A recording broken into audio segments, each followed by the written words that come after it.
Kalau video sebelumnya kita sudah saksikan situasi di luar gedung KPU, sekarang kita merangsek masuk untuk melihat pidato sang pemenang. Iya. Gila, dramatis banget. Pidato yang menggelegar, menyentuh hati, sekaligus memotivasi dan membangkitkan semangat rakyat Indonesia untuk optimis menyongsong masa depan Indonesia Maju 2045.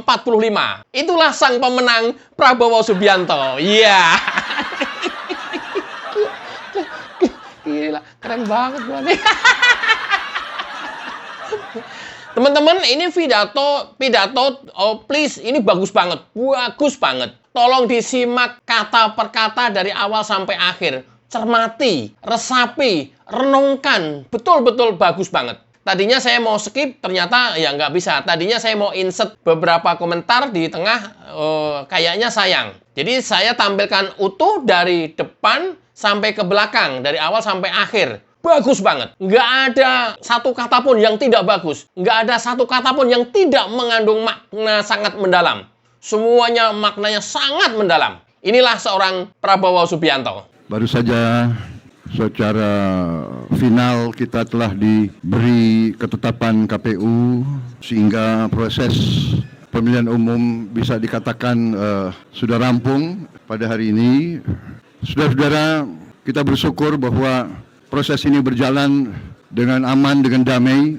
Kita menyadari bahwa ada pihak yang mungkin kecewa dan tidak puas. Kita perlu mawas diri, kita perlu terus-menerus koreksi diri kita. Kita perlu diskusi di antara semua pimpinan masyarakat, pimpinan politik untuk mencari perbaikan-perbaikan sistem. Bangsa Indonesia sebagai bangsa yang keempat terbesar di dunia dan diakui sebagai demokrasi ketiga terbesar di dunia. Sekali lagi kita buktikan kepada dunia kita mampu melaksanakan suatu proses peralihan kekuasaan politik secara damai. Kita tidak boleh menganggap ini sesuatu yang dengan sendirinya bisa datang. Ini membutuhkan upaya kenegarawanan.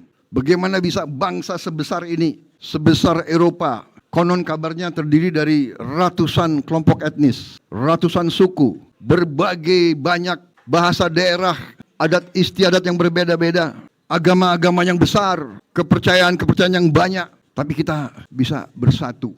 Dan kita terus-menerus diintervensi, kita terus-menerus diganggu. Dari sebelum kita menerima kedaulatan akibat perang kemerdekaan yang panjang, terus kita diganggu. Bahkan banyak perang saudara.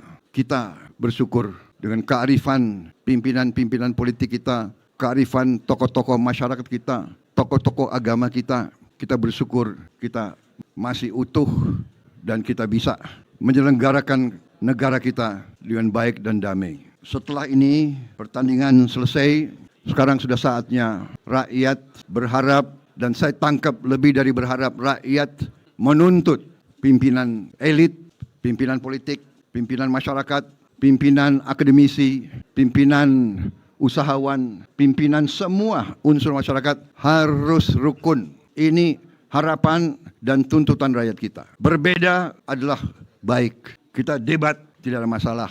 Kita adu argumen, adu gagasan, adu solusi. Tapi tujuannya harus sebesar-besarnya kepentingan, kebaikan, kesejahteraan, kemakmuran rakyat kita.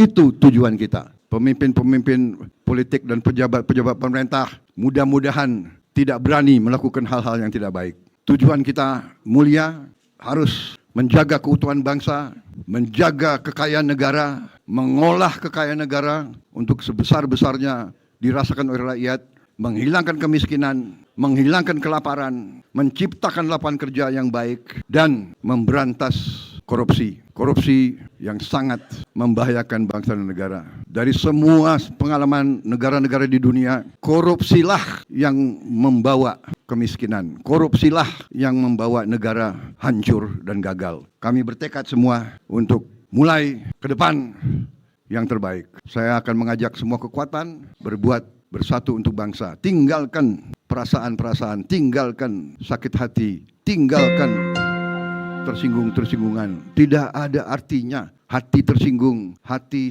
sakit. Tidak ada artinya dibandingkan harapan dan tuntutan rakyat kita, saudara-saudara sekalian. Mungkin saya pernah bikin salah sama kawan-kawan, saya manusia. Mungkin saya telah, ya kan, berkata yang kurang baik. Sudah, saya minta maaf. Mari kita cari yang terbaik di antara kita. Karena itu saudara lihat, saya juga tadi berterima kasih sama saudara Anies, Pak Muhaimin.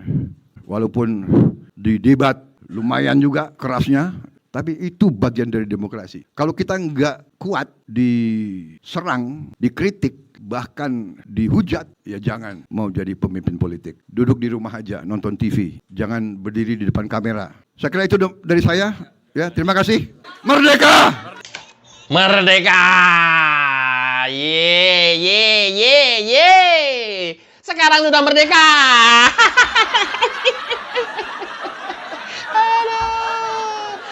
Merdeka dari serangan ex-FPI, ya. Merdeka dari serangan 01, yeay. Belum merdeka dari serangan PDIP, ya nggak apa-apa.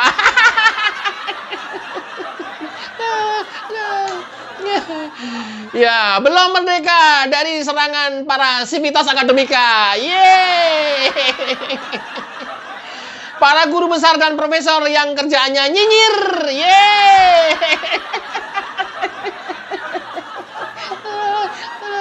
Saatnya nanti kita merdeka. Luar biasa, luar biasa. Kata demi kata semuanya bermakna dan mendalam. Ya, dan mendalam banget. Ya, tapi tentu ini bagi yang pendukungnya. Iya. Bagi pembencinya, ya, para profesor, ya, guru besar, sivitas akademika, ya, yang otaknya kotor dan hatinya busuk, ya, ini malah dinyinyirin, ya. Aduh. Bagaimana sekarang masyarakat mau percaya ke dunia kampus? Kalau orang-orangnya seperti itu semuanya, masih banyak sih kampus-kampus yang baik gitu ya. Tapi bagi kampus-kampus yang otaknya kotor, guru besarnya dan profesornya otaknya kotor, hatinya busuk. Apa udah kita tandain, kita inget-inget aja itu udah. Apalagi UGM, ya, yang memulai dia justru malah. Ada beberapa pointer yang perlu saya highlight dan ini penting banget saya sampaikan atau saya bahas secara singkat saja. Dalam proses pemilu udah usai. Ada yang kecewa banget tentu, ada bahkan kecewa berat, bahkan tidak puas, dan terhadap orang-orang ini kita harus tetap mawas diri. Nah, ketahuan kalau sekarang PDIP aja lah. Ya, kita harus mawas diri, karena seluruh lapisan masyarakat oleh Prabowo Subianto diajak semua bergabung, tidak ada satupun yang ketinggalan. Untuk membangun bangsa yang besar ini, bangsa kita itu adalah terbesar keempat seluruh dunia, dan demokrasi kita itu terbaik, nomor 3 seluruh dunia. Woi, sivitas akademika, demokrasi kita terbaik, nomor 3 seluruh dunia. Yang kalian bilang demokrasi terjelek, nggak tahu apa dasarnya. Prabowo berpesan merangkul dan mengajak semua lapisan masyarakat untuk bersatu padu membangun negara ini. Tidak bisa satu kelompok, satu golongan, atau sendiri-sendiri. Semuanya harus bersama-sama membangun negara ini dengan kerukunan. Ya, masih ada yang sengklek-sengklek, ya nanti tersingkir sendiri tuh.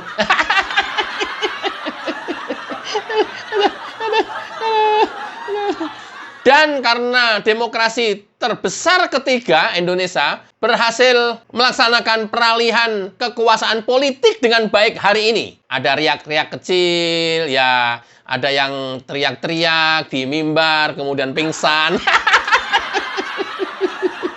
Ya, itu biasalah. Ada yang menghujat-hujat, ada yang, waduh, udah kotor banget omongannya. Ya, itu bagian dari demokrasi lah. Ya, mana yang memang kelewat batas, mana yang masih bisa ditolerir gitu ya.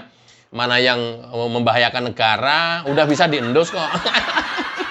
Kita serahkan saja ke aparat. Jadi ya, terkadang kita dengerin ya rada ini orang begini amat sih ini. Tapi ya udah nggak usah biarin. Semakin terus semakin bagus ya. Supaya gampang dicokoknya. Indonesia yang besar ini Prabowo sampaikan terus-menerus dirongrong oleh orang-orang yang tidak suka dengan Indonesia menjadi baik, menjadi maju. Terus diganggu-ganggu oleh orang-orang yang menginginkan Indonesia ini bercerai-berai. Terus-menerus, dari mulai dulu zaman merdeka sampai dengan hari ini. Dan itu memang faktanya. Dan hari ini pun kita rasakan betul itu. Ya, kelompok-kelompok Din Samsudin, ya. Eki Sujana, Refli Harun, ya. Ya kayak gitu-gituan kan ya. Soalnya beda ya. Bedakan antara kritik, menghina, serta mencaci maki dan memfitnah. Itu beda banget. Yang paling keji itu adalah memfitnah. Dan ini efeknya ke masyarakat. Kemudian kepercayaan kepada negara, kepada pemerintahan. Ya, Amin Rais. Ya. Udah kebaca. Tinggal nanti kita lihat. Kalau kemarin tuh kan yang diserang Jokowi terus. Nah, sekarang kan Jokowi sampai dengan Oktober aja nih. Ganti Prabowo. Apakah juga akan menyerang Prabowo? Nah, kita tunggu. Atau yang lebih aneh lagi nih. Aneh lagi nanti nih ya. Orang-orang tadi, kelompok-kelompok ini tadi tuh menyerang Gibran tapi tidak menyerang Prabowo. Wah, itu luar biasa itu. Itu kebencian yang mendalam terhadap keluarga Jokowi itu. Udah langsung kebaca tuh. Menyerang Gibran, padahal Gibran wakil. Tapi Prabowo nggak diserang. Nah, kan ini selama ini kan menyerang Jokowi. Prabowo nggak diserang. Padahal mah yang ikut pemilu Prabowo, yang menang Prabowo, yang dilantik Prabowo, yang dipresiden Prabowo. Yang disalahin dan diserang terus-terusan Jokowi. Coba ini nanti setelah peralihan kekuasaan, ini terjadi seperti itu apa enggak ya? Beralih ke Gibran, apa beralih ke Prabowo nanti? Kita tunggu dulu, sabar. Itu menjadi konten nanti, ya, di akhir tahun dah.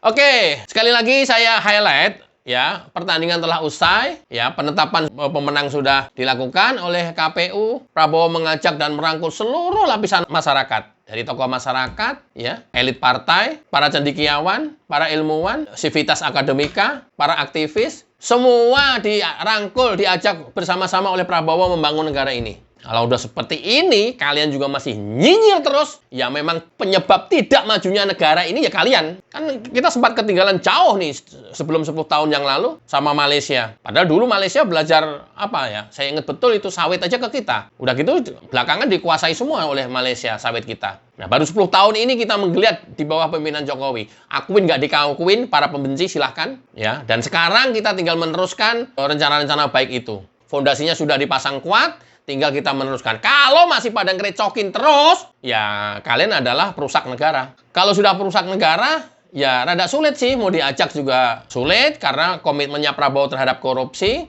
Ini besar nih, mudah-mudahan terrealisasi. Menjaga kekayaan, memanfaatkan kekayaan seluas-luasnya untuk rakyat. Ini komitmennya Prabowo. Memberantas korupsi. Karena paham betul, Prabowo menyadari betul, korupsi adalah penyebab gagalnya sebuah negara untuk menjadi maju. Kalau kita tahu China, kita tahu Korea, betapa ketatnya terhadap korupsi ini. Nah, kalau bicara korupsi, partai-partai mana nih yang paling banyak korupsi? PDIP. Ya!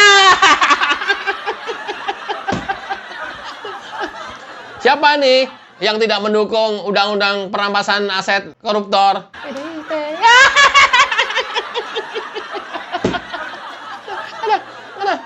Udah, ini kalau komitmennya Prabowo bisa dipegang tentang pemberantasan korupsi, habis semua kalian yang demen-demen korupsi. Bener. Harun Masiku, halo.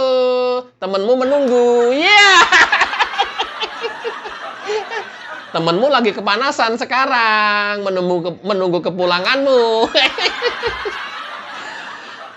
Presiden sudah terpilih. Dan saatnya komitmen memberantas korupsi. Yeah.